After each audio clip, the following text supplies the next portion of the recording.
listening to Sleeping in Park, where we talk about our trips to beautiful places. Follow along as we dive into our past trips, trip planning, and our public lands. Yes.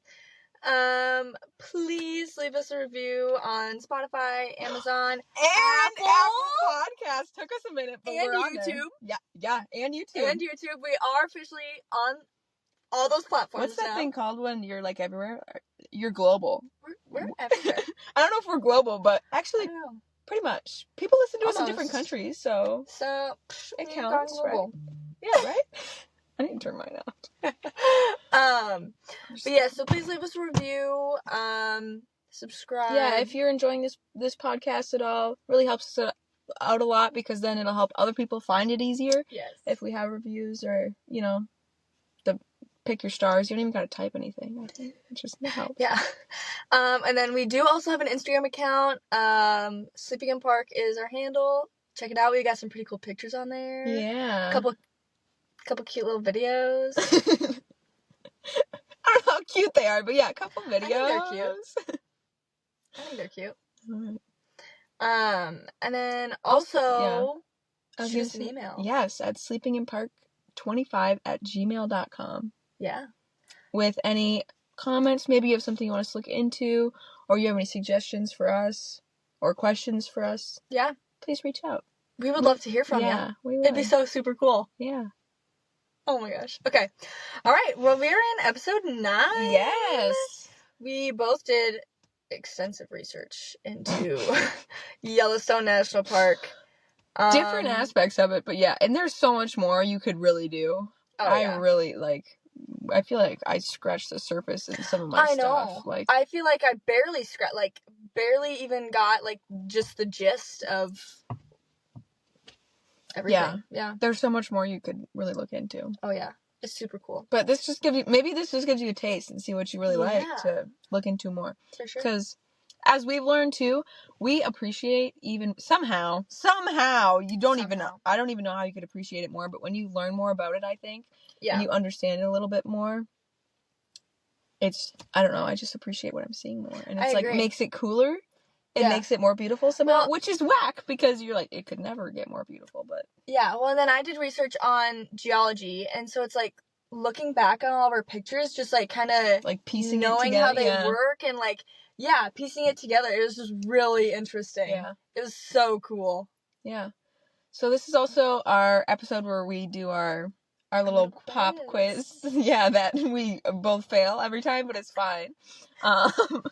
And so we're just going to be splitting those out into longer answers, basically, so we can get more in depth into these topics. Yeah. Which we're both really excited about to share, so. Yes.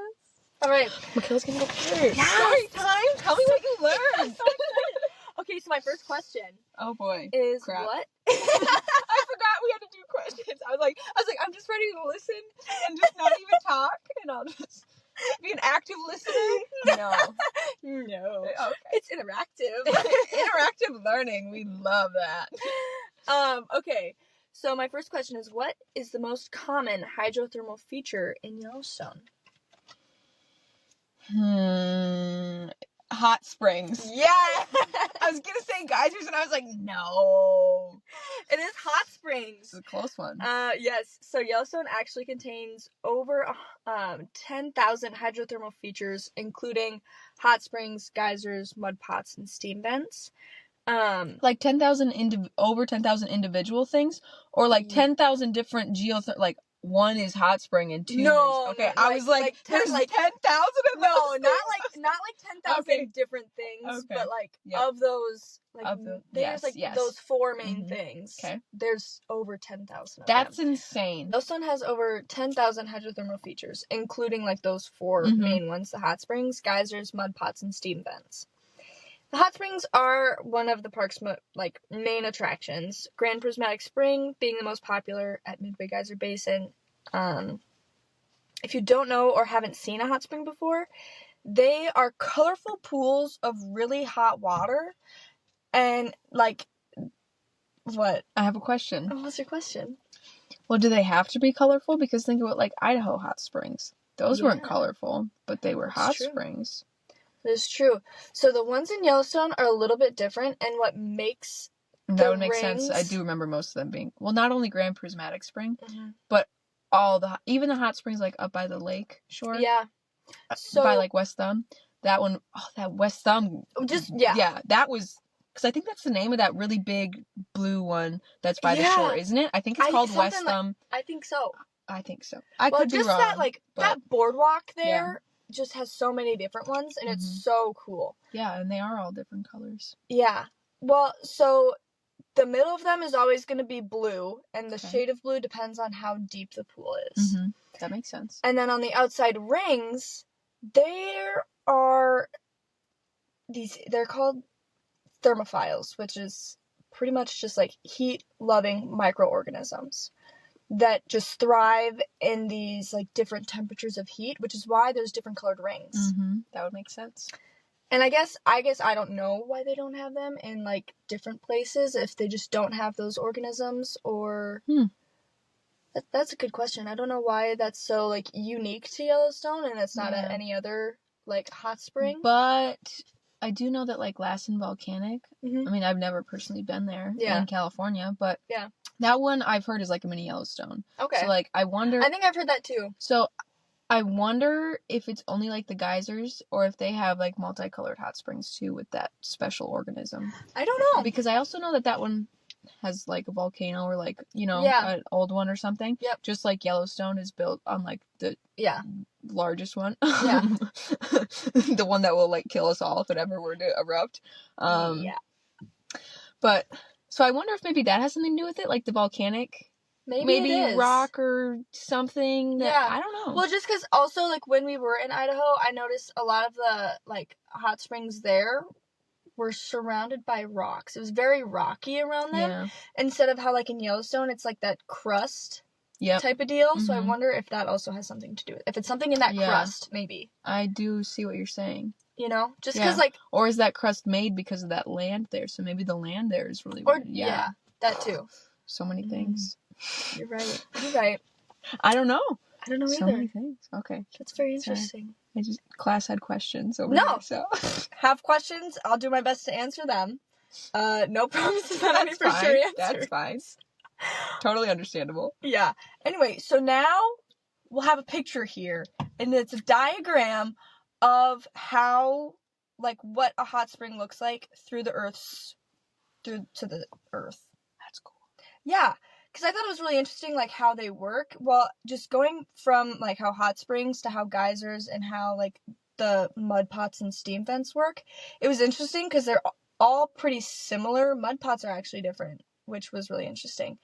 And, like, the hot springs and the geysers are very similar, but their plumbing system is different. They call, like, everywhere I looked, they called it a plumbing system. I was like, that's actually kind of funny, but it makes sense. Yeah, no, it does.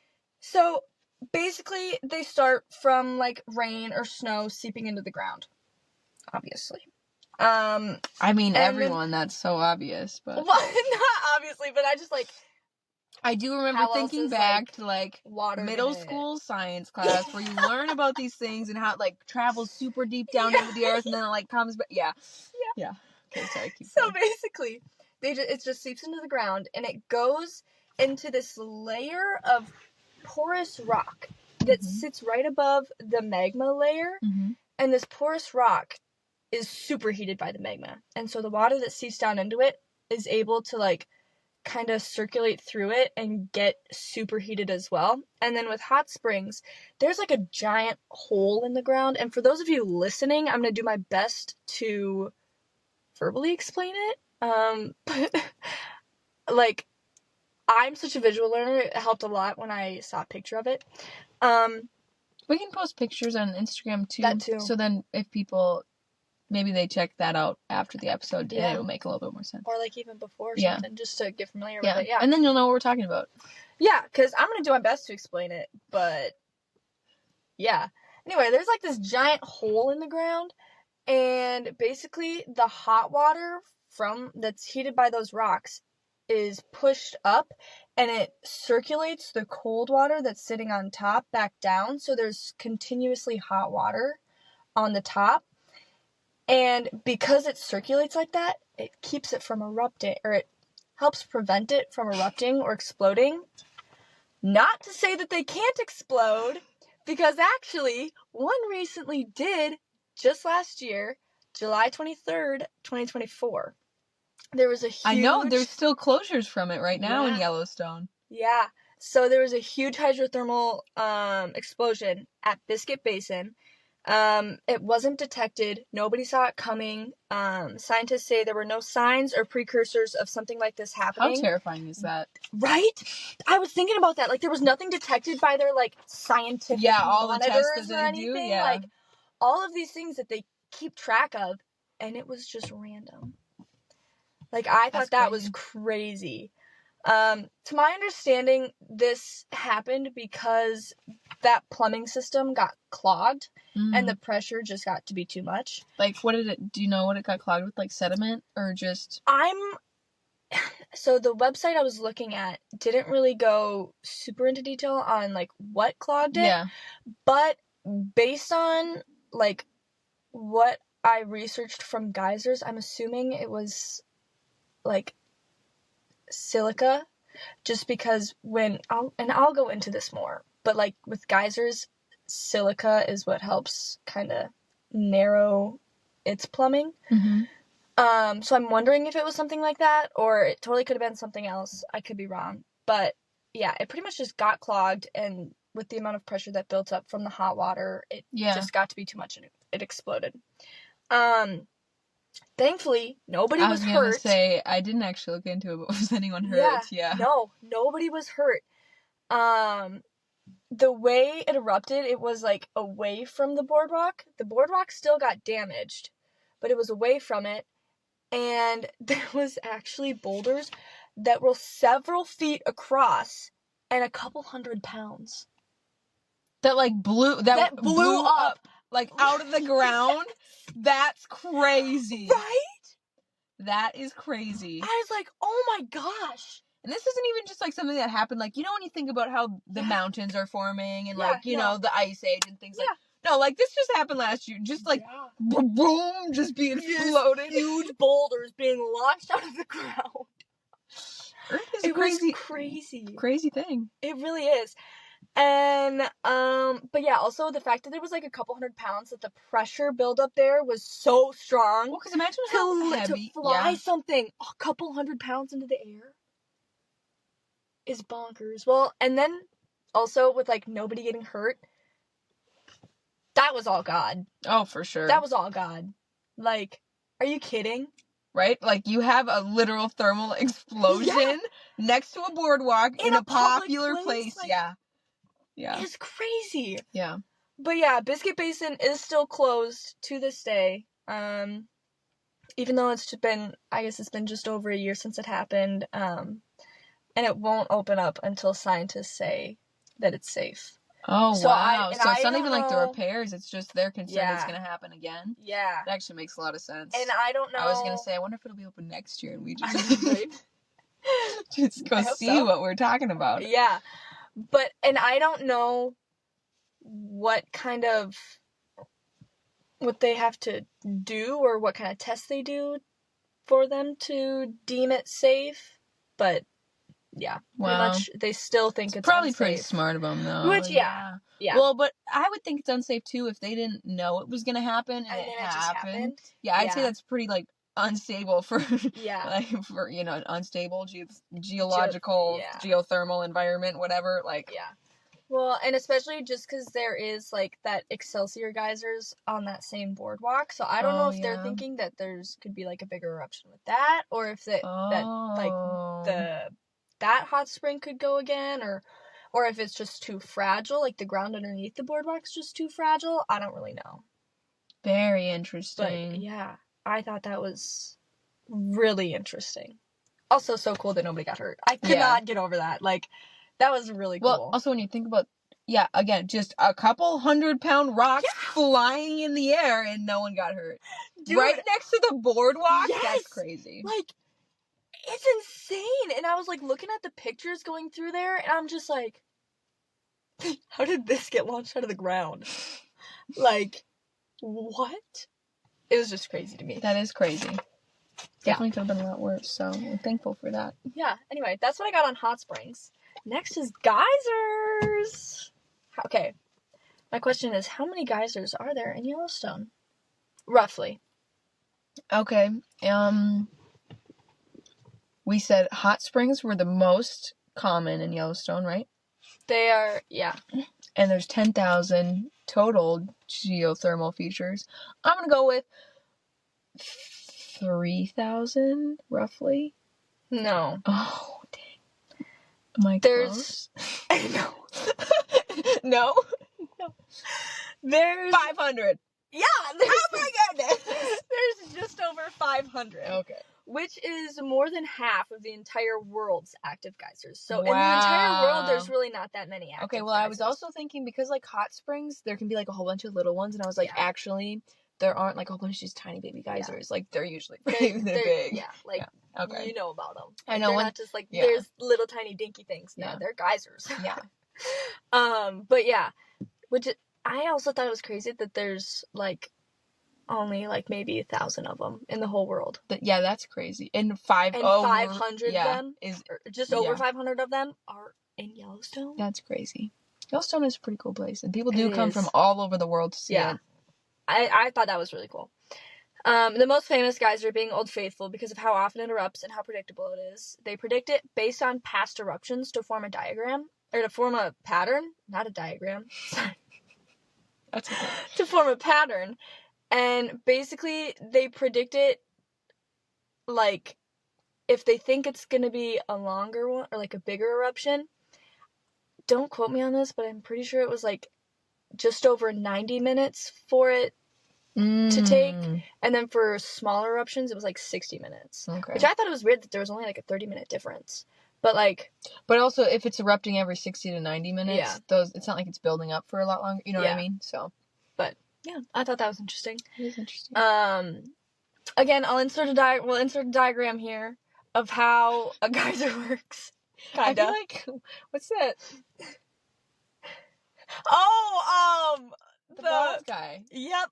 Oh my gosh. Take the deal, no deal, deal or no deal. Deal or no deal. Right? I was That's thinking it, right? of, With the silver cases, and you're like that, or I was thinking like the lady from Wheel of Fortune, Vanna White, revealing the letters. Yes. Both of those. Yes. I feel like a game show host. Yes. Okay. With our fun diagrams. What's inside? Look here to find out. Okay. Anyway. So geysers starts very similarly to how hot springs do, where it's water from like rain or snow seeping into the ground. It gets superheated by that porous rock. However, the plumbing system for geysers is a lot narrower. So these giant holes in the ground that reach way down yonder are a lot smaller. I don't know how small, but they're a lot smaller and like more narrow. Mm-hmm. And they also have little like pockets branching off of them full of steam.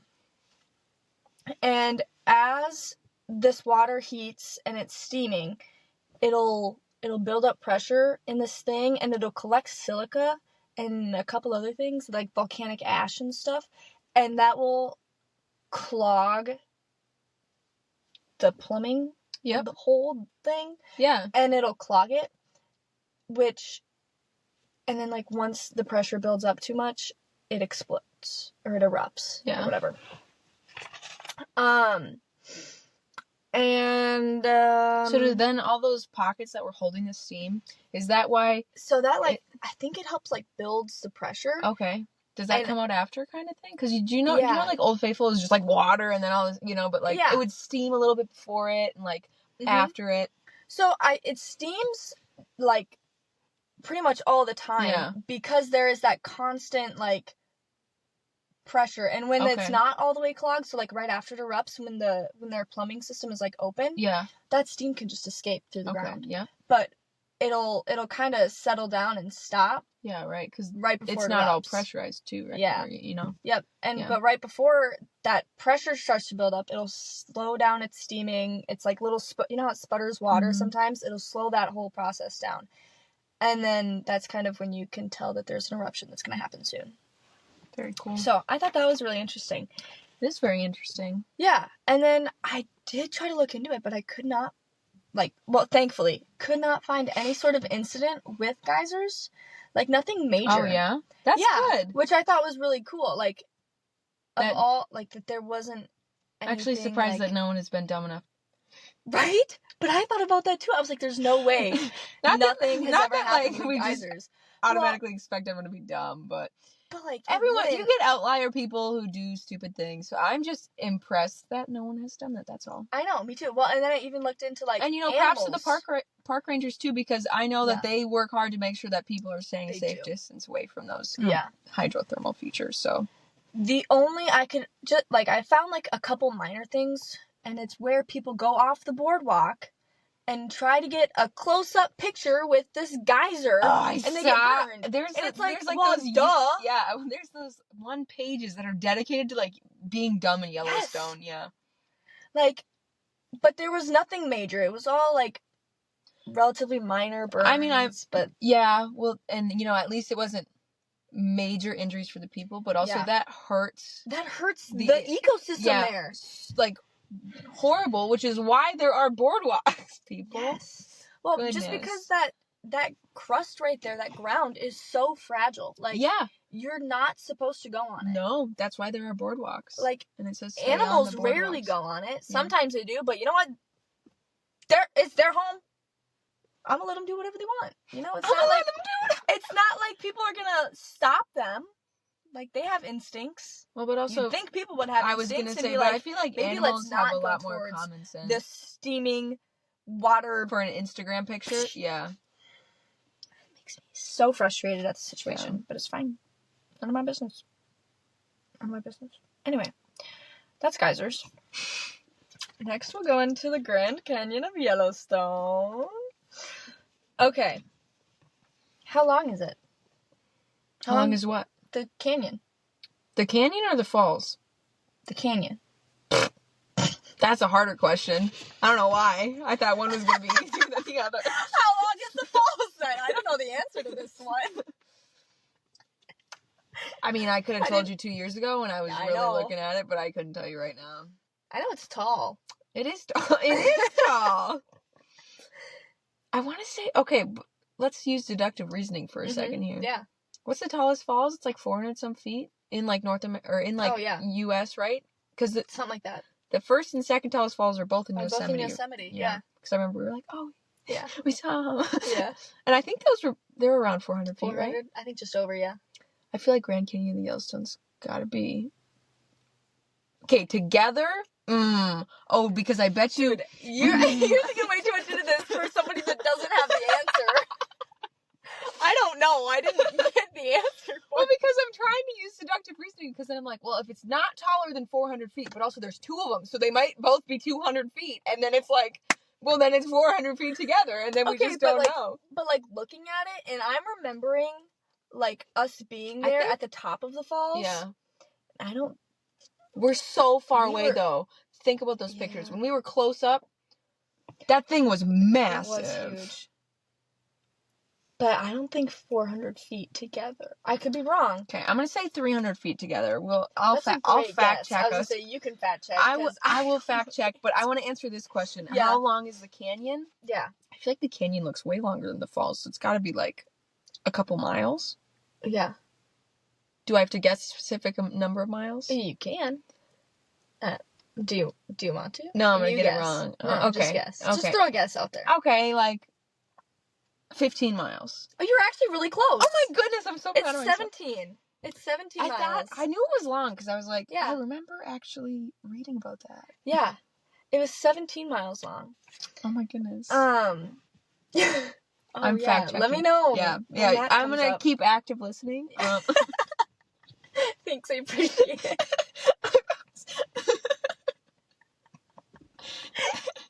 Okay. So the Grand Canyon of Yellowstone is personally one of my favorite spots in the park.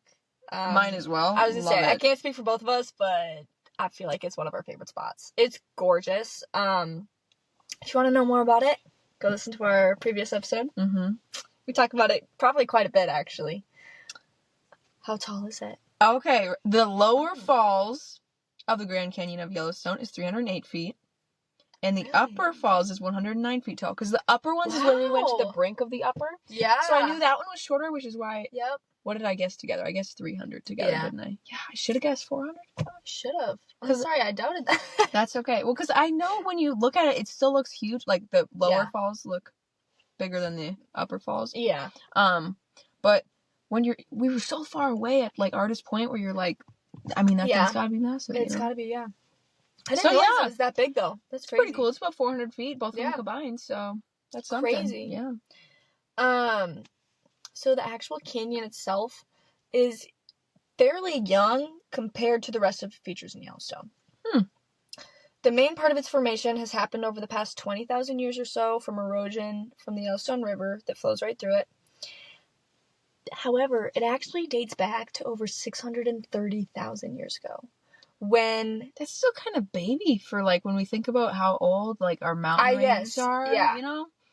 But I guess I wonder how old some canyons are, though, because we haven't done a lot of deep research into how old certain like the Grand Canyon or like Black Canyon of Gunnison, which is another one. I was actually, when I was doing my research on this, I was actually like, oh, I'm so excited to do that episode. So that, like, 630,000 years ago, that is the last time that the cauldron exploded, and the cauldron is basically that underground volcano in Yellowstone. Okay. So they have it recorded where it's erupted 3 times. One was like just over 2 million years ago, one was 1 million years ago, and then one was that most recent, the 630,000. So we got like another 400,000 years before it should erupt again, is what they think? They think, so they don't, it's obviously not going to happen anytime soon. I say obviously. It's not going to happen anytime soon. Like, they know it's not going to. Yeah. Well, I mean, but they didn't know. That's true. But about that. I know it's a lot bigger. More. I was gonna say it's way bigger, and I think it's more predictable. Just I don't know how they predict when a hot spring's going to go boom. But right now, there's not enough magma under there for the cauldron to explode. Perfect. So we good for like a while. But there's on that front, we're good on that front. I don't know, but it was like just over a 700,000 year difference. So there's like maybe 100,000 years until the next one, roughly. It's just because they have so few like recorded that they know of. Think happened, I guess. Yeah, I was gonna say that's crazy. They can even get that far back. Yeah, I don't know how. It must be something with like the ash from the explosion or something in the ground, like certain depth. I would think that's it's something along those lines. And okay, so I tried so hard to figure out how that whole process worked, like what happened after the cauldron and what that did for the canyon, but that is so complicated. I looked on so many different websites.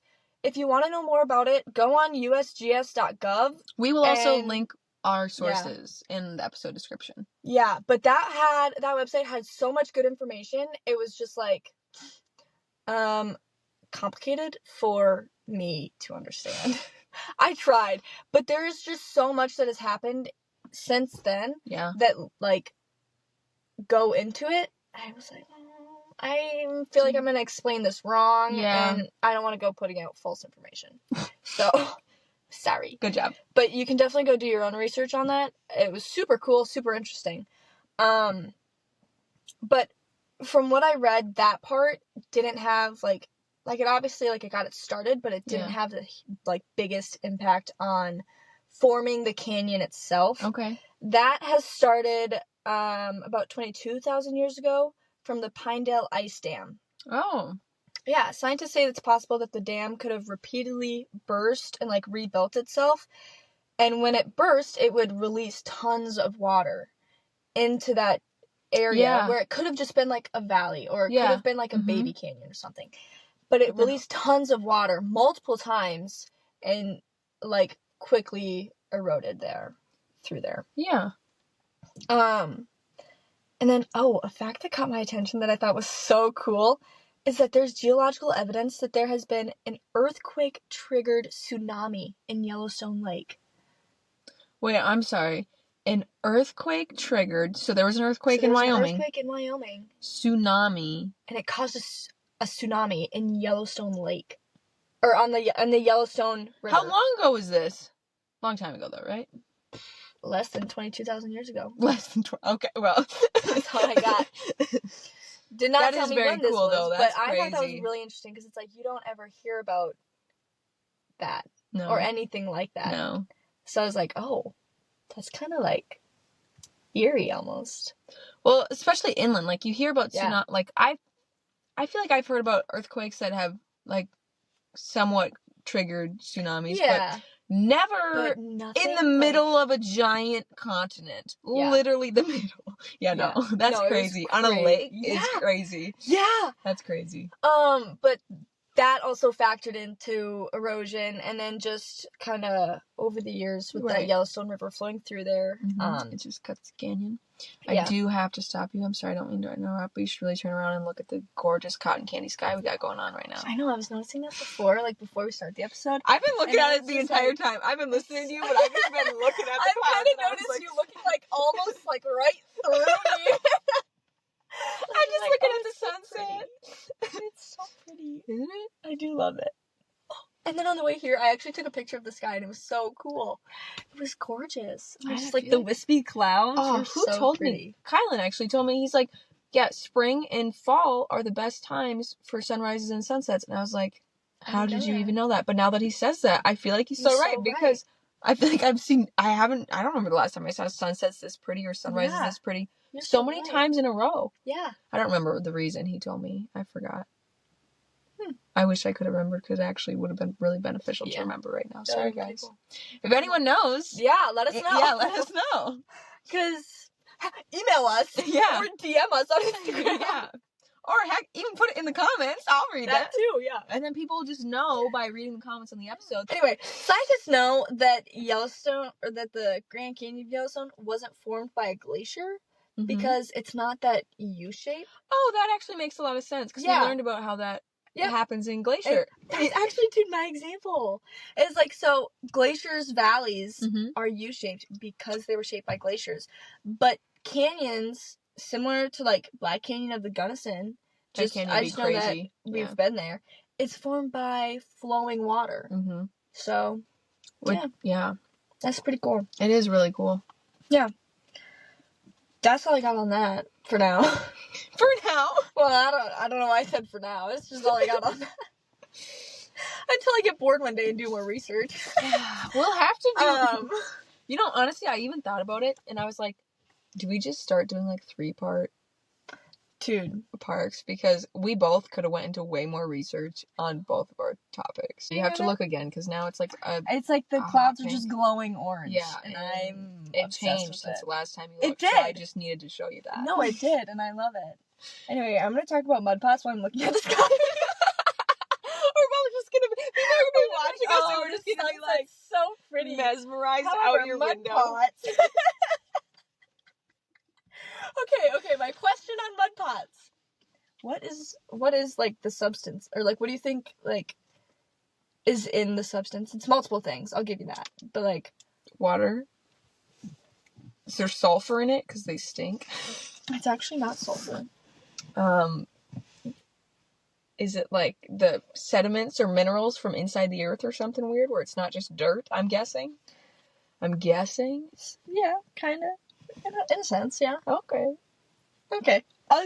So it's a mix of water, gas, I wouldn't clay, guess gas, and Gas microorganisms. makes a lot of sense. Yeah.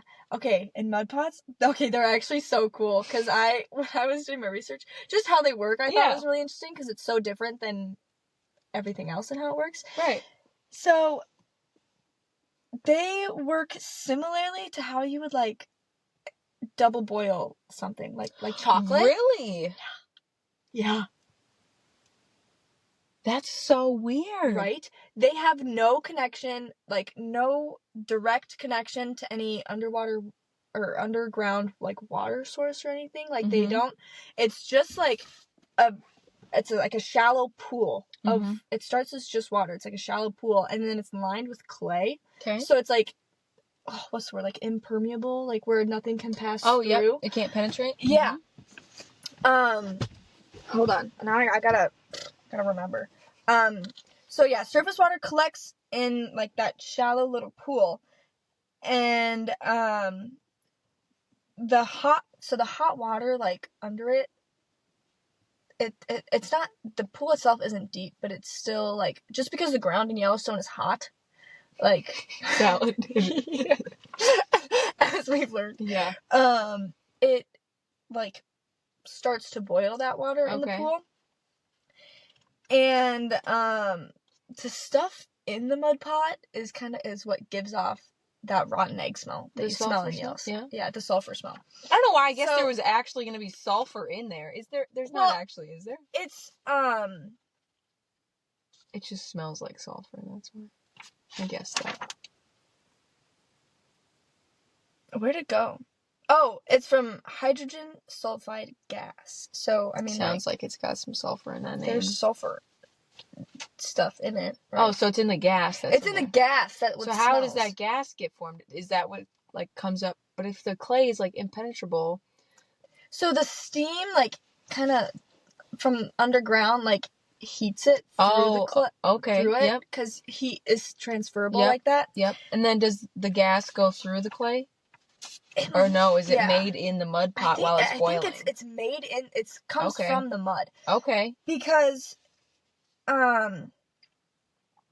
so the hydrogen sulfide gas comes from the ground, and then the microbes convert the gas into sulfide, which breaks down the rocks into clay and makes it into the clay. Oh. So that's why, so it's like literally melted rocks. Yeah. Is that's boiling. Crazy. Like, like I was trying to like understand that for so long, and it's literally just melted rocks that are boiling in these mud pots. Is it like only a certain type of rock that can do that though? Because I feel like you can't just boil every rock. Otherwise, I feel like the ground in Yellowstone would just be like. It's got to be specific rocks. Sorry, it's getting kind of dark in here, guys. Again, we gotta figure out how that happens. We gotta get some lighting in the cars or something. I don't know. But yeah, I just thought that was kind of crazy. Like, that is very it's crazy. Literally just melted rocks. That is very crazy. Yeah. So steam vents work very similarly to how like geysers and hot springs do, where it's got that plumbing system in the ground, and steam vents, from what I read, are basically just like dried up hot springs. Huh. Yeah. I thought that they were gonna be like closer to like just smaller geysers. Yeah. But I think just because they don't erupt, they have a bigger plumbing system, and so that pressure doesn't increase, and it just constantly lets off steam. But do the hot springs, would they ever actually dry up? Or are you just saying like that's how you would explain it, like geologically, like? That's what I read. Like it can be from past hot springs, which I didn't know that could like. Well, because I figured the water's still coming down, so it's still like. But I guess so. Steam vents are typically found on higher ground or on hills. Okay. So it's like if the ground's getting eroded and like a hill forms where it was once flat and that water kind of runs out. Okay, that would make sense. That's where steam vents are found, usually on like the side of hills. That actually makes a lot of sense. Yeah, right? When you think about it like that, yeah. Yeah. So I just had like a little bit of information on that. Yeah. They can also be from a past mud pot, which I thought was interesting. Do we know how that would happen? I don't. It said from a past mud pot or hot spring. I was like, interesting. So maybe it's the same thing. Well, it's probably the same thing though, where if it's on a hill, because a mud pot, you said it starts with a bowl of water being formed. Yeah. So if the ground's eroding, or even I was thinking like if like that bowl somehow like collapses, or if like something gets in it and like it just, I don't know. I thought it was really interesting. But yeah, they are like, so what I read is like they call it volcanic vents is like another thing it's referred to. Yeah. And so it emits steam and other volcanic gases from Earth's innards. which I thought was crazy. Inwards. Which I thought was crazy. Just like volcanic gases casually just Seeping out of the ground all over there, yeah. What? I thought it was really cool. That's very cool. But yeah, they get really hot. Like 200 to like almost 300 degrees Fahrenheit. That's pretty warm. Yeah. You can cook a chicken over that. Sorry. I think I'm starting to get hungry and I just thought about it. And I was just like, you can cook a chicken. Yeah, you can cook a chicken on that. I wonder if that's what they did. Oh yeah, way back then? yonder. Way back when. Yeah.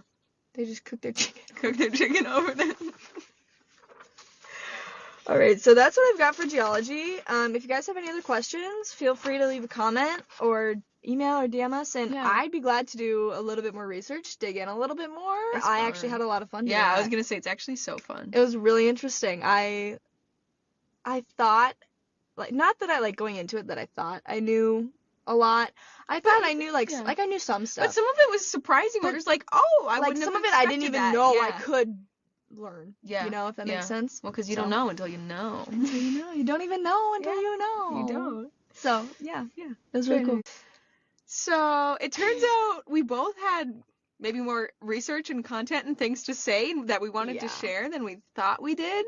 Yeah. So, we are actually going to be putting a third episode out for Yellowstone. Yeah, so part 2 of this learning more in pop quiz episode, but yeah, a third Yellowstone episode. Mm-hmm. Which I think it'll be fun. Yeah. Well, I mean, we already did the work for it, so we have honestly. to. It's just so you don't have to listen to a 2-hour episode. Because that's what it would be. Yeah. If we did one whole thing. I know. I personally don't think I'd listen to a 2-hour episode. I think you gotta break it up. Yeah. Plus, this is a good stopping point. Yeah. And we'll pick back up in 2 weeks, so. Yeah. I mean, not for us, but by the time you guys hear us again, it'll be 2 weeks, so. Yeah, it will. Thanks for listening. Yeah. Like, share, and subscribe to Sleeping in Park.